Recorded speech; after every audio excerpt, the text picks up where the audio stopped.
Hey everyone, and welcome back for another deep dive. You ready to jump into some music news? Always. All right, so get this picture in your head, okay? Sunshine, beaches, good vibes, and music curated by Morgan Wallen.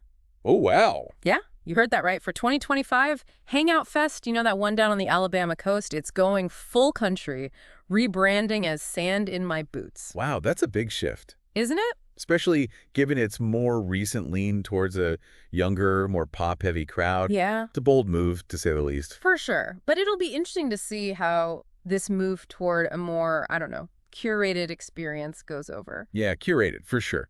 Hangout has always had that eclectic mix. Right. But to have someone like Wallen, who embodies that modern country sound, come in and essentially put his stamp on it, Yeah. it's a huge change. And speaking of Wallen. This announcement comes right on the heels of the 2024 festival. Oh, really? Yeah, I mean, they didn't even wait. So it's like one thing ends and they're immediately like, okay, here's the next big thing. Right. And it makes you wonder what prompted such a sudden and drastic change. Right.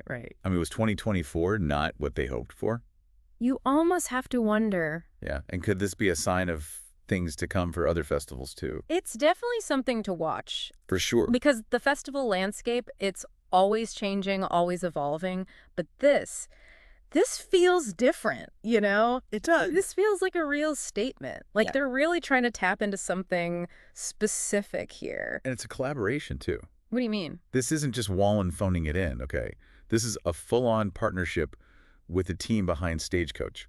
Whoa, Stagecoach. Now that's a name that carries some weight. Right. We're talking about a festival known for its organization, for bringing in the biggest names in country. Yeah, Stagecoach, they don't mess around. They really don't. And so their involvement really lends credibility to this whole sand in my boots idea. It does. And it suggests that this is meant to be more of a, I don't know, a premium experience. Yes. It's not just about the music, it's about the whole package. Totally. The food, the drinks, the atmosphere, the whole 9 yards. And, you know, it seems like everyone's on board. I mean, you look at the quotes from the organizers, from Gulf Shores itself, and there's a sense of excitement. Yeah, there's definitely a sense of potential. Right, and maybe even a little relief. How so? Well, think about it, Hangout Fest. It drew a younger crowd in recent years. Maybe a little more prone to, shall we say, shenanigans. Ah, I see what you mean. But country music fans. They tend to be a bit more, how should I put it, laid back? Yeah, I think laid back is a good way to put it. Maybe a little less likely to get out of hand? Potentially. So maybe this shift is a way to create a more, I don't know, family-friendly atmosphere. Right, an atmosphere that aligns more with the image they want to project. Exactly. But of course, you can't talk about this without talking about Morgan Wallen himself. Because this guy's story, it's kind of a microcosm of the music industry today. Oh. Well, on the one hand, you've got this meteoric rise to fame. Yeah, this guy came out of nowhere. Right, from If I Know Me to Dangerous, the double album, to One Thing at a Time, which, by the way, shattered records on the Billboard charts. Yeah, he's been on a roll. He's a powerhouse, selling out shows months in advance. He's got that undeniable star power, that's for sure. But, and this is the big but, his journey hasn't exactly been smooth sailing. Ah, you're talking about the controversies. Right. And it kind of forces us to ask that age-old question, can we, or should we even try to, separate the art from the artist?